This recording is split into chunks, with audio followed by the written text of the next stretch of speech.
Janasena party బలోపేతం కోసం అహర్నిశలు శ్రమించిన జనసేన కార్యకర్త రాయుడు అని రేణుగుంట జనసేన మాజీ పట్టణ అధ్యక్షులు విజయానంద్ అన్నారు. రేణుగుంట పట్టణంలోని ఎన్టీఆర్ విగ్రహం వద్ద శ్రీకాళహస్తి మండలం చెందిన జనసేన కార్యకర్త శ్రీనివాసులు నాయుడు ప్రథమ వర్ధంతి కార్యక్రమం జనసేన మాజీ పట్టణ అధ్యక్షుల ఆధ్వర్యంలో బుధవారం నిర్వహించారు. ఈ సందర్భంగా విజయానంద్ మాట్లాడుతూ జనసేన పార్టీ కోసం రాయుడు చేసిన సేవలను పార్టీ ఎప్పటికీ మరవదని గుర్తు చేశారు. రాయుడు ప్రథమ వర్ధంతిని పురస్కరించుకుని ఒక ప్రముఖ వైద్యుడి కుమారుడు జనసేన నాయకుడి ఆర్థిక సహాయంతో రేణుగుంట పట్టణంలోని పేదలకు భారీగా అన్నదాన కార్యక్రమం ఏర్పాటు చేసినట్లు వెల్లడించారు. ఈ కార్యక్రమంలో జనసేన కార్యకర్తలు పాల్గొన్నారు. అందరికీ నమస్కారం.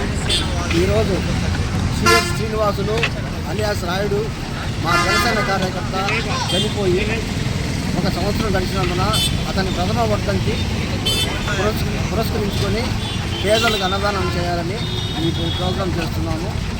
మాకు ఇంతవరకు జనసేన లోకల్గా రేణుగుంటలో రాయుడు కుటుంబానికి మేము అది చేస్తాం ఇది చేస్తాం అన్నవాళ్ళని కానీ మాకు ఎవరు వాళ్ళు పట్టించుకోలేదు. అసలు రాయుడినే వాళ్ళు పట్టించుకోలేదు. అందుకని అతను గుర్తు చేసుకుంటూ జనసేన పార్టీ కార్యకర్త కాబట్టి అతని పేరు మీద ఈరోజు పేదలకు అన్నదానం చేయడం జరిగింది.